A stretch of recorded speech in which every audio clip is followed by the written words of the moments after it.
hayan aceptado Rafael y Aurelia leer el libro y mi trabajo y estar aquí para el diálogo entre amigos. Y vamos a empezar ahora con Rafael Rojas, profesor de Historia del CIDE, que trabaja también un poco la historia intelectual, la traducción, y me interesa mucho su lectura. Gracias. Bueno, muchas gracias. Perdón por llegar un poquitín tarde, pero había mucho tráfico. Muchas gracias a Nayeli por invitarme a leer y a comentar su libro. Creo que es una lectura que apenas comienza. Espero que tenga un desarrollo ulterior. Y me da mucho gusto también compartir la mesa con Aurelia Valero, cuyo trabajo admiro y conozco mucho, y sigo todo lo que puedo. Bien, escribí unas notas muy breves y muy informales. Creo que este es un libro que nos ayuda, entre otras cosas, a pensar México como la historia de México como un lugar de refugio de traductores. Me parece que esa es una de las ideas centrales de mi comentario. Entonces empiezo con una reflexión que plantea la idea de México, de la condición fronteriza de México, o sea, que lo obliga a servir de puente entre las Américas, por lo menos entre las dos Américas, una posición, recordemos, geográfica septentrional, ¿no? Abierta por un lado al Golfo, el Caribe y el Atlántico, y por el otro al Pacífico, y que hace de este país que este país haya sido siempre un destino de viajeros, exiliados y traductores. Creo que está por medirse aún el peso de la traducción en la historia cultural mexicana. Pienso desde los años románticos de José María Heredia, que hizo versiones de Byron y Chateaubriand en los años 1820-30, hasta los años vanguardistas de León Felipe, este poeta español que llegó un poquito antes del exilio republicano y que se hizo muy famoso en México por sus traducciones de Whitman y Eliot. Hacerse de palabras, este libro que me ha parecido espléndido, de Nayeli Castro, profesora de la Universidad de Massachusetts, explora la obra de traducción filosófica de 4 exiliados republicanos españoles en México: José Gaos, Eugenio Imas, Wenceslao Roses y Adolfo Sánchez Vázquez. Son 4 que uno pensaría que la condición de exiliados republicanos los hace muy parecidos, pero que tienen diferencias entre sí. Hay 3 de ellos que nacen alrededor del año 1900, es decir, que nacen con el siglo, que son treintañeros cuando se proclama la Segunda República, y el más joven, Adolfo Sánchez Vázquez, nace en 1915. 2 eran asturianos. Yo creo que es un dato importante para los historiadores, esas cosas son muy importantes. Gaos y Roses. Imas era vasco y Sánchez Vázquez era gaditano, andaluz. Yo diría que 2 de ellos pueden ser definidos, no sé Aurelia y Nayeli cómo, pero 2 pueden ser definidos como marxistas, Roses y Sánchez Vázquez. Imas, ¿qué sería? ¿Como un neokantiano o algo así? Bueno, ahora podemos ir. Gaos es un heideggeriano, ¿verdad? Un orteguiano, heideggeriano. O sea, hay unas diferencias filosóficas entre ellos que hacen de este libro algo muy atractivo, ¿verdad? Desde el punto de vista de lo que sería la cartografía filosófica y la cartografía también de las políticas intelectuales de cada uno. Ahora, antes y después de analizar la teoría y la práctica de aquellos traductores, recuerden ustedes, traductores nada menos que de Hegel, Kant, Heidegger, Marx, Dilthey, ¿verdad? Castro estudia el rol de la traducción en la historia de las ideas de México e Hispanoamérica en décadas, como sabemos, como las de mediados del siglo XX, que colocaron en el centro de las políticas intelectuales el ideal de las filosofías nacionales, de la filosofía de lo nacional y de la nación. La autora se percata de algo que la historiografía ha descuidado hasta ahora, y es que en el supuesto choque entre nacionalismo y cosmopolitismo, ya sea en las artes, la literatura o en este caso la filosofía, la traducción yo diría que juega a dos bandas. Recordemos la sonada crítica de Samuel Ramos, Antonio Caso, en la revista Ulises en 1927, que por cierto es continuada lateralmente en la revista Examen de Jorge Cuesta a principios de los 30 y en el clásico El perfil del hombre y la cultura en México, se basaba en el carácter supuestamente exógeno del distanciamiento con el positivismo. Es decir, Ramos, según Ramos, en vez de producir una filosofía propia, Caso glosaba a filósofos antipositivistas, sobre todo franceses, ¿verdad? Sin embargo, en su respuesta a Ramos, Caso usaba un argumento muy parecido. El joven filósofo, en este caso Ramos, carecía de producción propia, apenas unos comentarios sobre Benedetto Croce, y el resto cabía en una adaptación del psicoanálisis de Adler a la psicología del mexicano. Quiere decir esto que ambos polemistas se acusaban de pensamiento foráneo, digamos, ¿no? Pero reclamaban para sí la condición de la autenticidad, ¿no? Entonces, la traducción de filosofías europeas era a la vez un elemento constitutivo, podemos decir, de lo falso y de lo verdadero, de lo artificial y de lo esencial. La tensión me parece que se muestra muy bien en el libro, se repite en los años 50, cuando el grupo Hiperión, especialmente Emilio Uranga, Luis Villoro y Leopoldo Sea, alentados por el magisterio de Gauss, toman distancia del propio Ramos por medio de una aproximación más resuelta a Heidegger, el existencialismo francés y distintas variantes del marxismo occidental. El objetivo de aquellos jóvenes seguía siendo más o menos el mismo, articular una filosofía del mexicano o de lo mexicano en diálogo con las ideologías latinoamericanistas de la primera etapa de la Guerra Fría, pero su campo referencial y su repertorio de traducciones desbordaban las lecturas de sus maestros. Nayeli Castro hace suya la distinción que me ha parecido muy provocadora entre dos arquetipos, digamos, el traductor sacerdote que se mueve entre una y otra lengua para pontificar autoridades intelectuales, y el traductor paria, que traduce, yo diría que no solo para sobrevivir, sino para trascender cánones filosóficos bien establecidos, ¿no? Traductores del primer tipo, por ejemplo, serían Gauss, Imas y Roses, como sabemos, tres articuladores de la voz de sus maestros, ¿no?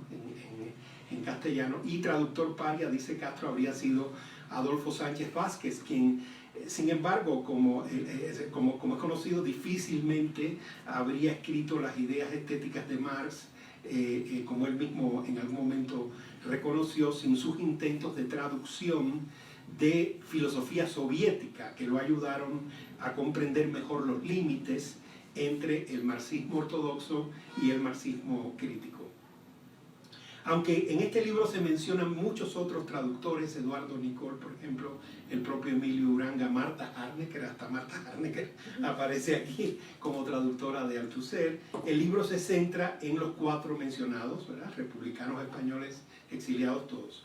La elección parecería, y creo yo que esta es la zona más polémica del volumen, parecería reforzar la tesis de Sebastian Faber sobre la hegemonía del exilio español en la estrategia editorial y traductora en el México de mediados del siglo XX, y vuelvo a insistir que coincide con el México de la Primera Guerra Fría o de la Alta Guerra Fría, digamos.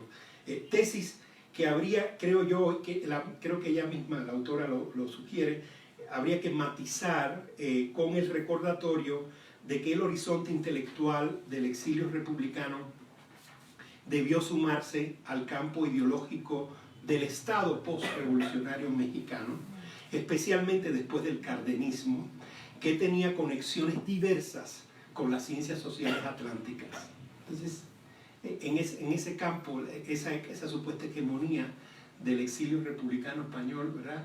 Se diluye un poco, ¿no? Nayeli Castro, siguiendo de cerca estudios de Guillermo Hurtado y otros autores, advierte, me parece, dos dimensiones en el proceso histórico de la traducción filosófica en México que obligan a problematizar esa hegemonía, ¿verdad? Por un lado, la fuerte gravitación de la producción ensayística mexicana de los 50 y los 60 hacia una exploración identitaria otra vez de lo mexicano o lo latinoamericano. Recordemos nada más los ensayos de Uranga, de Octavio Paz, de Sea, ¿verdad? Y por el otro, la centralidad del referente marxista, que esto me ha parecido fascinante, en los debates filosóficos de la Guerra Fría, me parece como consecuencia, sobre todo del impacto de la Revolución Cubana en la región, los años 60 y 70, que esto es algo que siempre vale la pena recordar. Recorrer los años 60 y 70, el campo intelectual de casi todas las izquierdas latinoamericanas conocidas hasta entonces, ya sean nacionalistas, revolucionarios o populistas, se vuelve marxista. Marxista de distinto tipo, ¿verdad? ¿No? En ambas dimensiones me parece que la intensa actividad de traducción en aquel México demostró una diversidad doctrinal irreductible.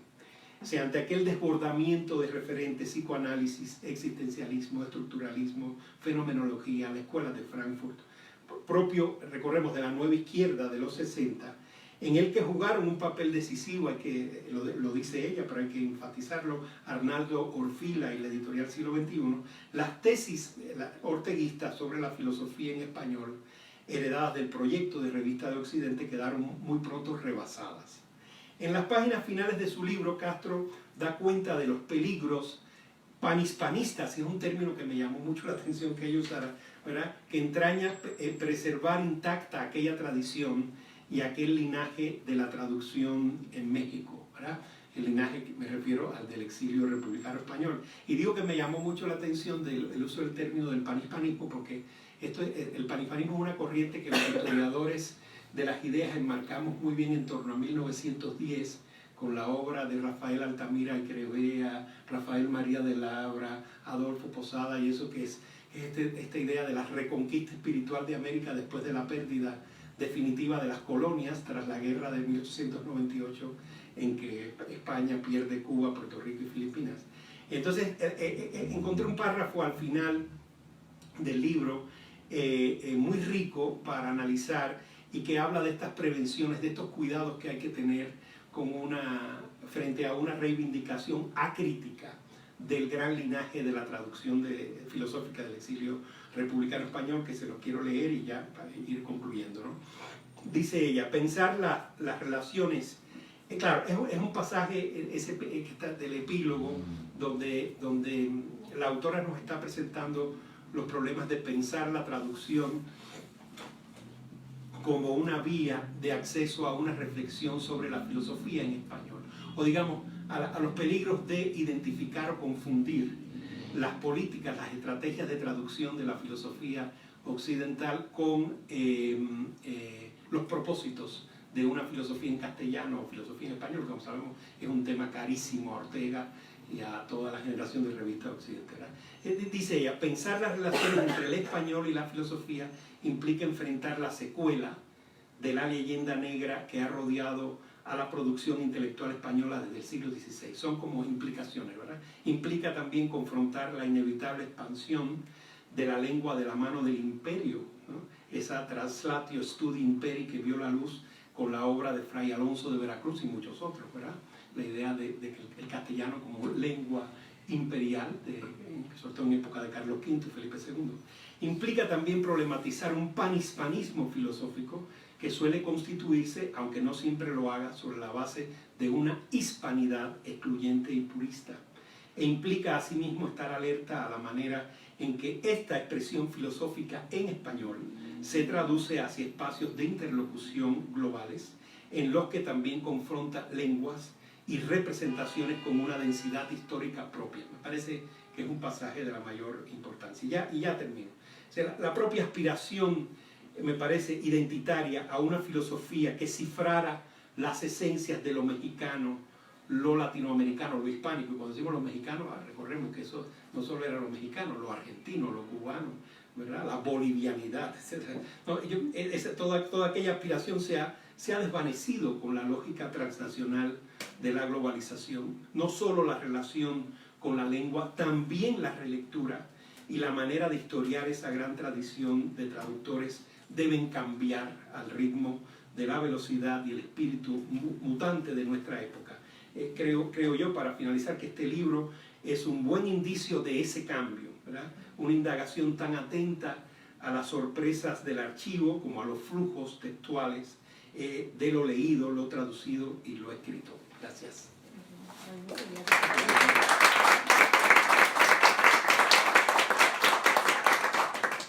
Bueno, muchas gracias, Rafael, por tu lectura y tengo muchos comentarios también, pero antes de empezar con mis comentarios quiero agradecerle a mi gran amiga Aurelia haber aceptado venir desde Morelia y leer otra vez y no sé, Aurelia es profesora de la UNAM de Morelia. Bueno, muchísimas gracias. Bueno, de entrada me disculpo porque mi voz no es prístina el día de hoy. Pero bueno, hagan caso omiso de eso, imagínense que hablo con claridad.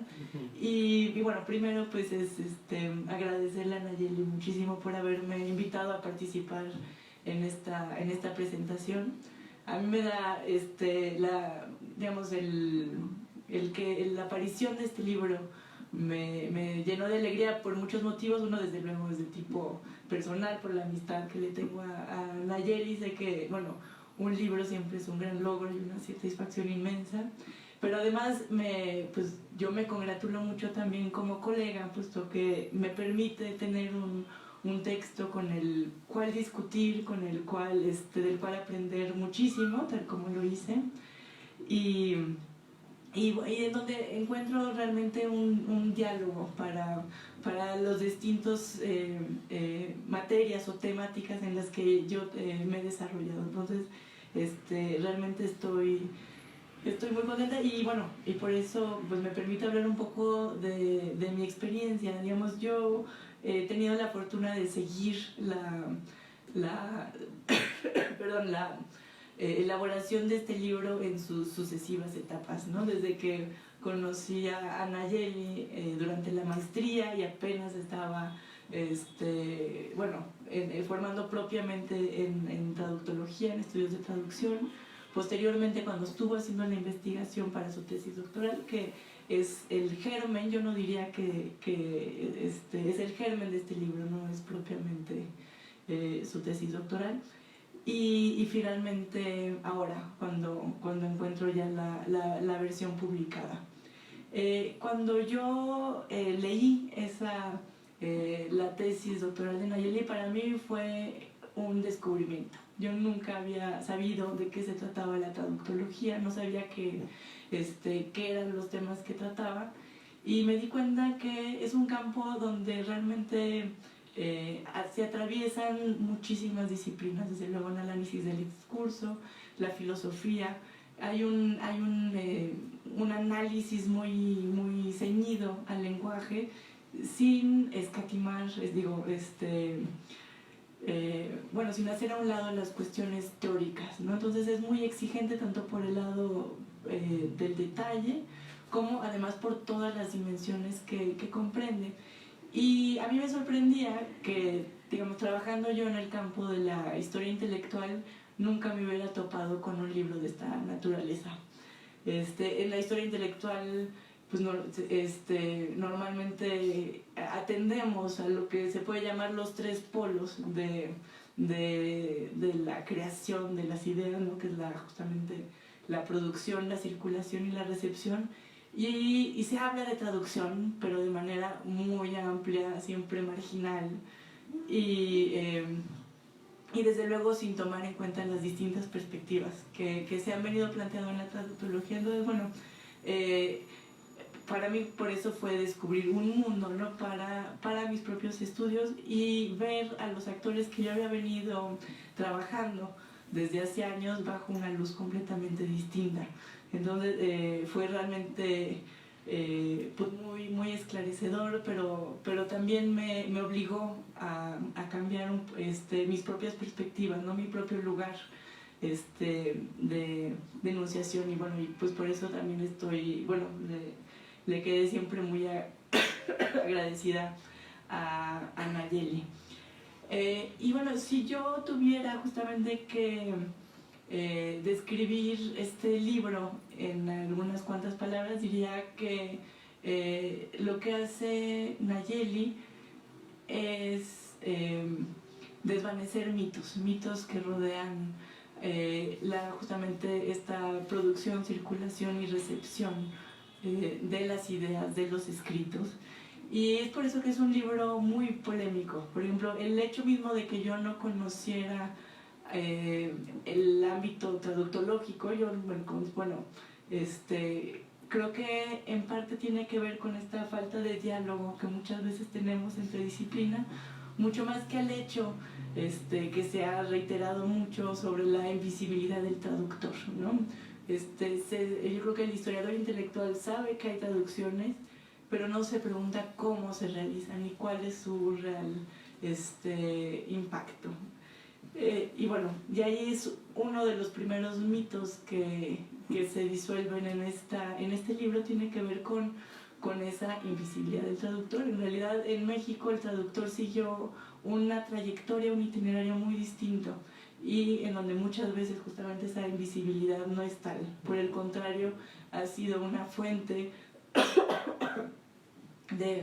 de no solo de capital económico, ¿no? para los practicantes, sino sobre todo de capital simbólico, de prestigio, de reconocimiento, de capacidad de erigirse como un portavoz autorizado en el medio filosófico.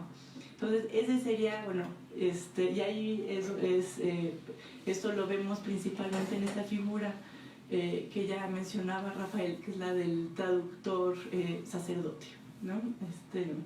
O sacerdotal. Pero lo vemos también en muchos otros apartados de la obra. Insisto, pues no sé si, no esfuerzo, pero este trabajo sistemático por desvanecer ciertos mitos que tienen que ver, por ejemplo, con la esencia del original, o la posibilidad, ¿no? de alcanzar algo que en realidad no existe, ¿no? Puesto que esas mismas fuentes se construyen en y a través de la traducción. Entonces, no es solo que que haya una imposibilidad de sentido, sino que simplemente no hay un referente al cual remitirse muchas veces. El propio canon, digamos, los propios autores aparecen a través del trabajo de los traductores, quienes los seleccionan y los hacen hablar, ¿no? en un idioma que no es el suyo. Y bueno, de todo esto, yo no sé, aquí me dirá Nayeli si me equivoco, pero el hecho mismo de haber elegido a la filosofía, creo que desde luego tiene que ver con su propia formación como filósofa, ¿no? Y también con el hecho de que la filosofía se plantea como un caso límite para muchas de en las humanidades, ¿no? La filosofía es tradicionalmente la disciplina que se ha constituido o que ha constituido su legitimidad haciendo caso omiso o ocultando sus raíces históricas, ¿no? El hecho de que es un producto histórico. Entonces, todas esas aspiraciones de universalidad dependen directamente de su capacidad para ocultar sus propios rastros, ¿no? Para hacernos olvidar que en realidad surge en un tiempo y en un lugar en específico. Y por eso la filosofía la encontramos de manera muy frecuente en el discurso, por ejemplo, de sociólogos o de historiadores que nos quieren hacer ver cómo en realidad no hay ningún producto de la cultura que sea ajeno a su historia, pero sobre todo para mostrar cómo esa historia lo condiciona, ¿no? O sea, digamos, los filósofos dirán desde luego que no todo surgió de una vez y para siempre, pero no incide, al menos en la capacidad argumentativa, ¿no?, de lo que se está planteando. Y bueno, lo que muestra este libro es que es por el contrario, que en cada una de esas etapas está presente el contexto del que emana. Y así vemos los distintos elementos que van apareciendo en este libro de Nayeli Castro. El primero, vemos por una parte el discurso mismo, ¿no?, cómo se constituye un canon.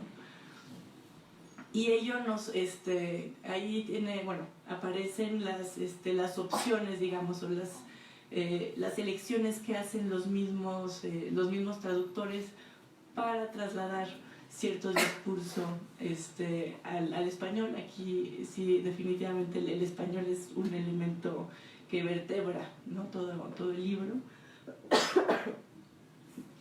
Y entonces, bueno, por un lado son los discursos, digamos, todas estas decisiones que se van haciendo en el camino y que finalmente van conformando una tradición filosófica que entra en todo tipo de contradicciones en el instante mismo en que busca la pureza nacional, ¿no? Algo que esa es una parte de la discusión que es fantástica en este libro. Pero también vemos a los actores, ¿no? Están los actores que, digamos, la subjetividad incluso de los traductores aparecen en la manera, bueno, en que ellos mismos toman ciertos atajos u otros, cómo participan, no solo a partir de sus propias traducciones, sino también conformando, pues sí, las colecciones editoriales, ¿no?, que finalmente nos muestran qué es y qué no es la filosofía.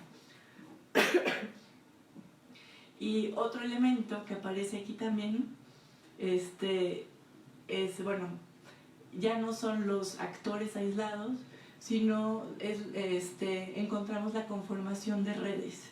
Entonces vemos cómo se va ampliando, ¿no? Vamos del texto a los traductores, a los grupos, que todos están articulados a partir de ese elemento, pues en apariencia anodino, ¿no?, porque que es la traducción. Y bueno, y el otro finalmente gran elemento, pues es el del mundo editorial, en donde ya hay personajes que no necesariamente traducen, ¿no? O sea, la práctica de traductores no forma parte de sus actividades, pero sí el hecho de llevar hacia el lector esta previa selección, ¿no?, y dándoselas, bueno, y ofreciéndolas siempre bajo los criterios de la transparencia, ¿no?, de la exigencia de ir a las fuentes y olvidar, bueno, pues todo esto que se viene conformando. De hecho, el único actor que a mí me hizo un poco falta fue el de los autores traducidos, por ejemplo. Ellos no aparecen en el libro.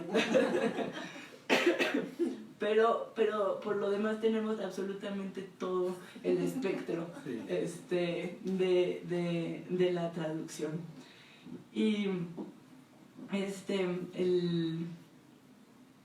decía, pues bueno, un historiador que además que a los historiadores creo que nos gusta mucho, ¿no?, que es Michel de Certeau, decía que no hay probablemente una disciplina más peligrosa que la historia, ¿no?, porque disuelve las esencias. Todo lo que creíamos que era firme, pues ahora sí que lo desintegra, no nos deja un suelo firme sobre el cual sostenernos. Y bueno, y yo considero que tales son las características del libro de Nayeli. Es un libro que nos pone, es un libro exigente, en la medida en que nos obliga a reflexionar constantemente, ¿no? A cuestionarnos a nosotros mismos. Es un libro que nos obliga a reírnos de nosotros mismos también. Hay una ironía que atraviesa pues cada una de estas páginas y que además refleja sobre no solo sobre los traductores, sino sobre las prácticas académicas. Ahí uno se puede encontrar muchas veces, entonces... y que también nos hace pensar en los conceptos desde los que partimos, ¿no? Sobre todo, bueno, yo lo tomo pues sí, desde este campo tan amplio que se llama historia intelectual, en donde, por ejemplo, a mí el haber hablado de naturalización, por ejemplo, creo que por oposición a recepción, ¿no? No es solo la recepción, sino es naturalizar un discurso y hacerlo propio. Me pareció pues sí, o sea, muy útil para el tipo de problemáticas que yo misma trabajo. Y lo cierto es que se vuelve un libro creo que incómodo para filósofos y traductores a la vez. Por Making friends. Eso no es. A los filósofos, desde luego, siempre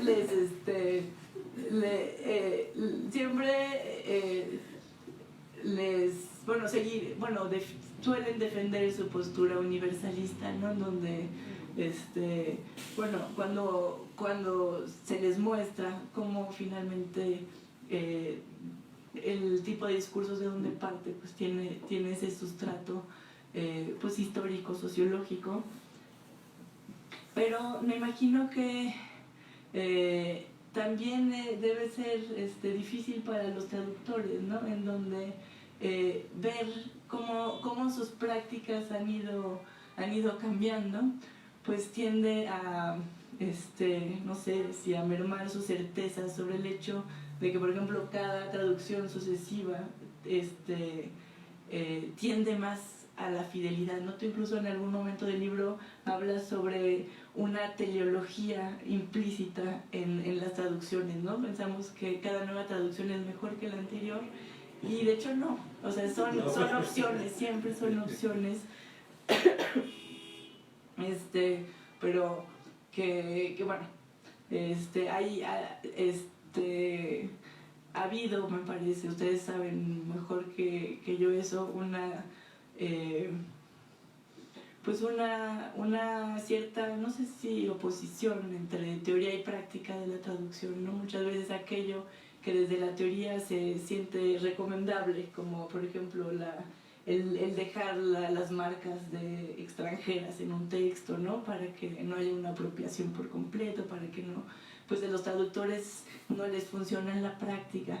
Esto no es una visión, esta yo creo que es una visión que elude ambas, ¿no? Porque no es normativa en ninguno de los dos polos, ¿no? No es ni normativa teóricamente, ni normativa desde el punto de vista de la práctica. Sí, pero en esa descripción finalmente creo que revela mucho más sobre lo que finalmente es una lectura, todo lo que comprende una lectura cuando llega a nuestras manos. Y bueno, pues yo por eso espero que todos aquellos que se acerquen, que lean con detenimiento el libro de Nayeli, pues sientan el mismo asombro o descubrimiento, ¿no? Que es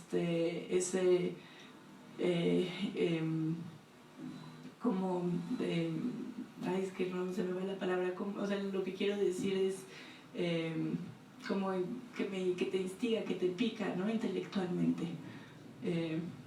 que yo hice cuando empecé a leer sus trabajos y bueno, pues la felicito muchísimo.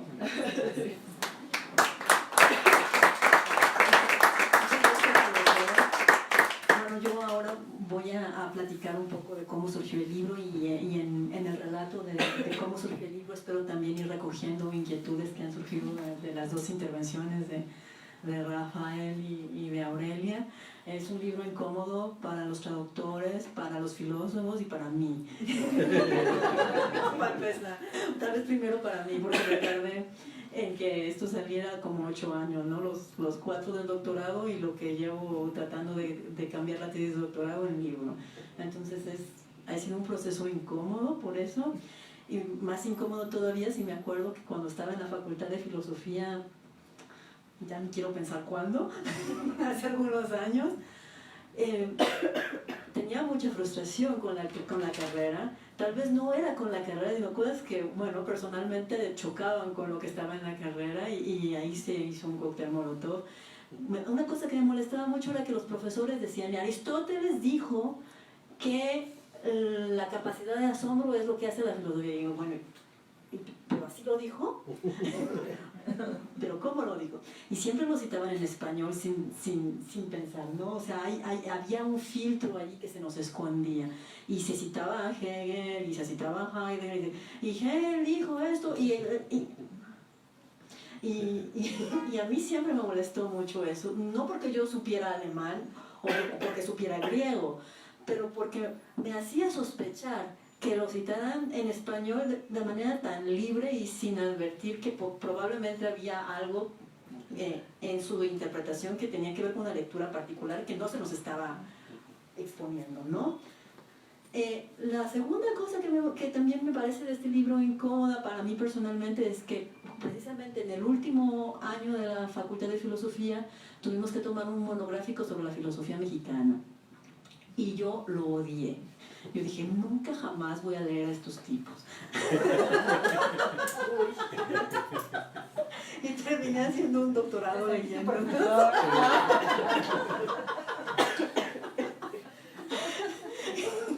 Entonces, imagínense ustedes la incomodidad.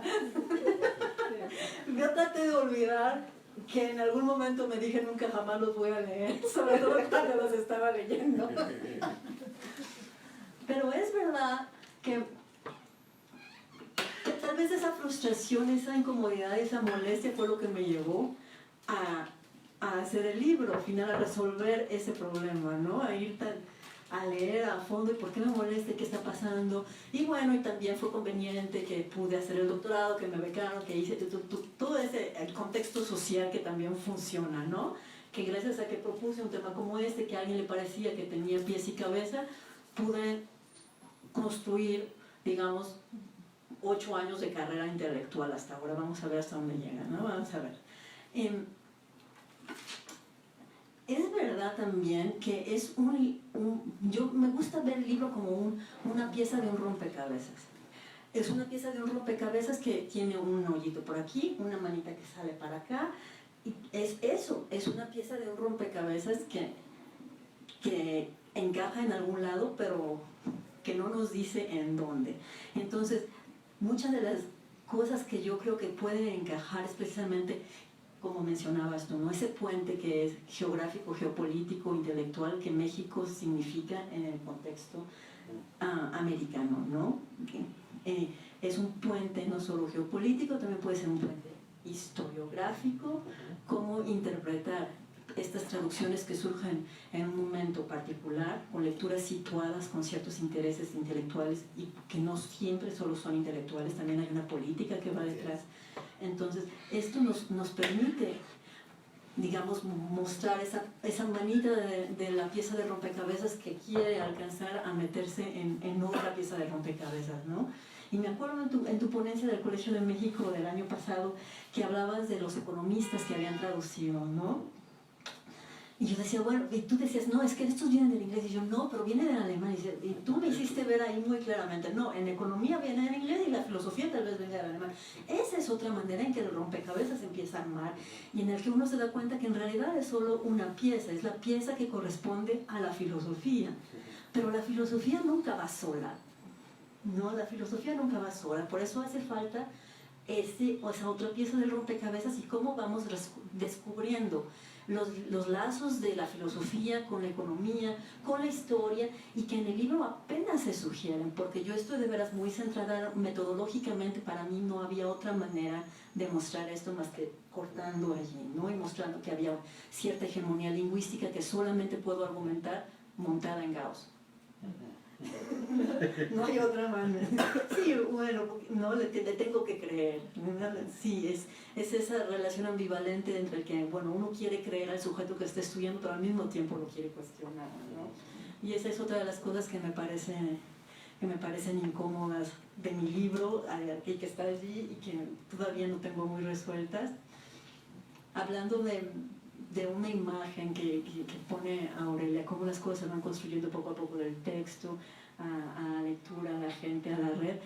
Me acordé de un pasaje de la novela de Umberto Eco Baudolino, donde escribe que llegan a un lugar con la corte del rey con la que va ese día, y que de la noche a la mañana surge una ciudad, y que de la noche a la mañana ve Baudolino, el personaje montarse piedra sobre piedra y elevarse el primer farol de la ciudad.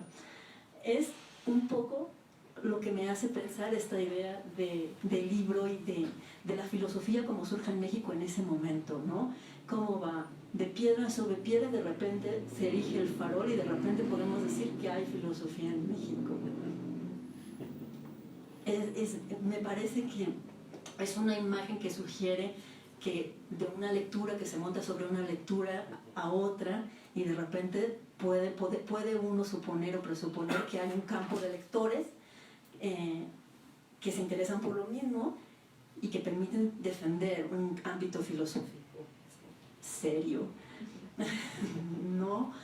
Una cosa también que me interesó mucho en el libro, más que incomodar a traductores y a filósofos y a historiadores, fue tratar de ver cómo no solo se trataba de hacerse de palabras entre ellos, porque en realidad este hacerse de palabras era entrar en las polémicas que dieron al final, ¿no?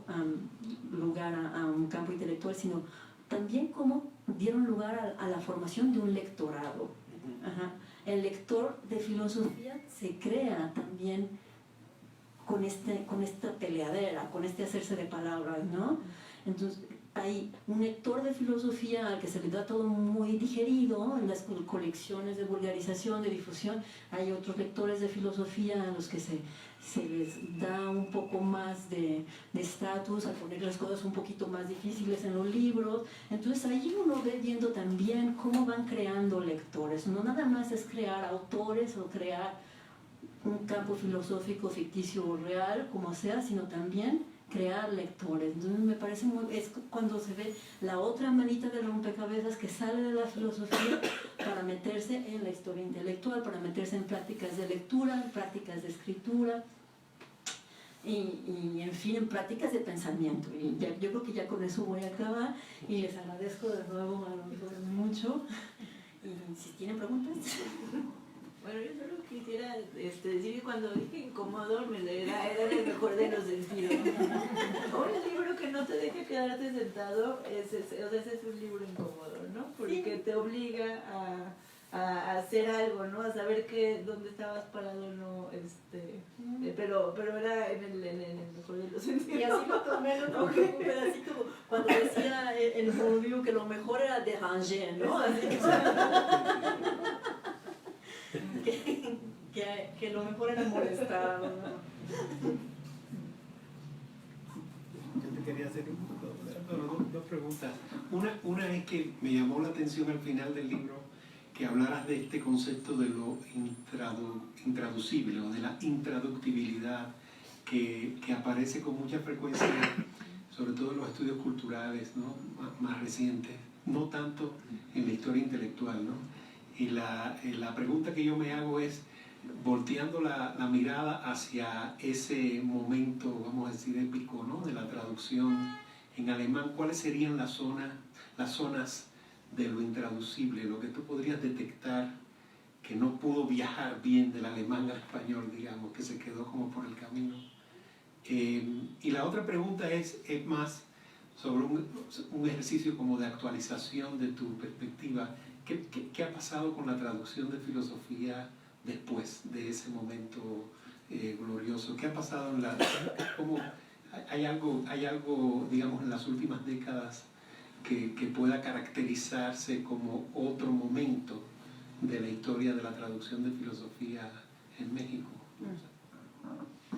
Bueno, lo de la intraducibilidad es muy interesante, porque sí es verdad que ahora en estudios culturales hablan mucho de lo intraducible, porque en estudios culturales les gusta mucho pensar en el exilio y aquello que no se puede recuperar y lo que se quedó en el... Sí, entonces, bueno, podemos verlo de dos maneras. Lo podemos ver desde el punto de vista de que lo intraducible es lo que se pierde, lo que no se puede recuperar, aquello que se deja atrás, pero también...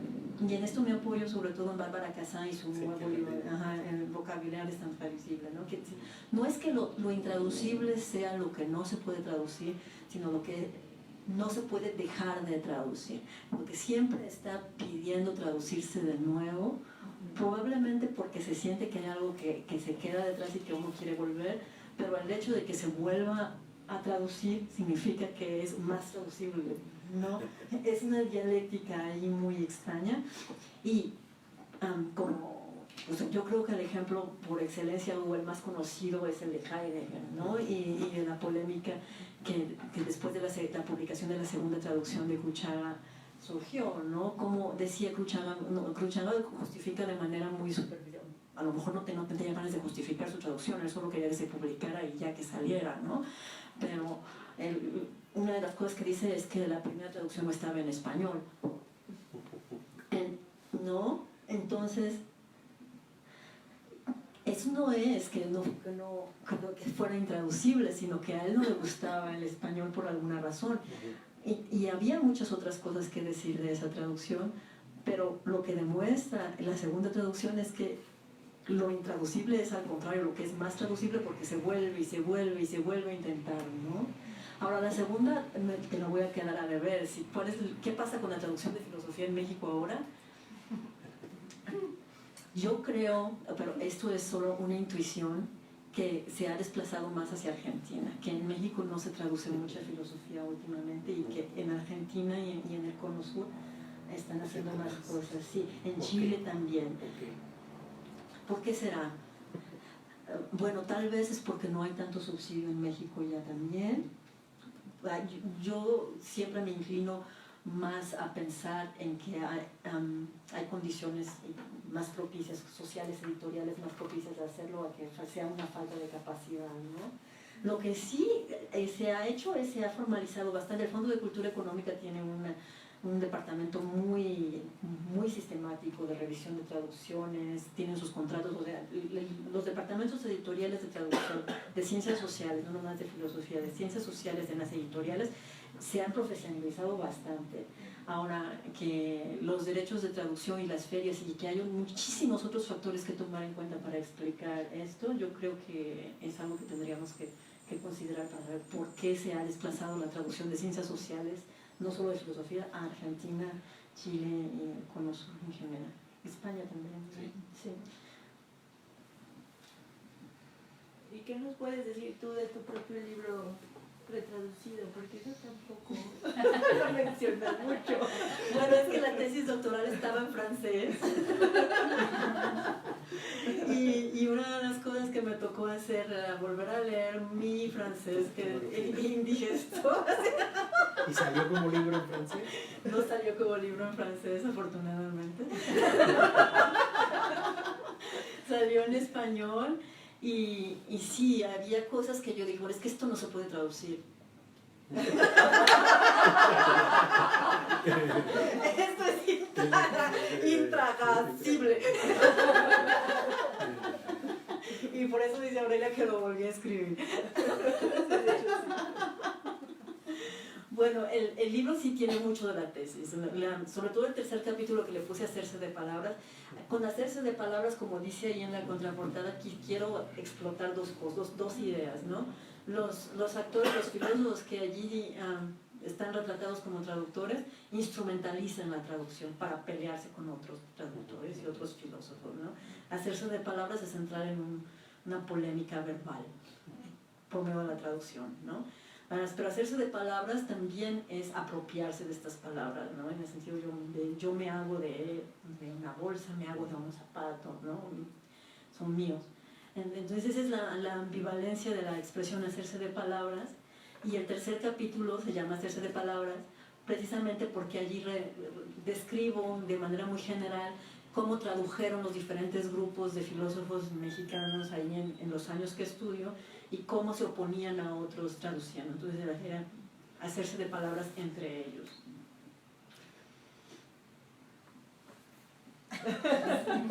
¿Nos vamos a las margaritas?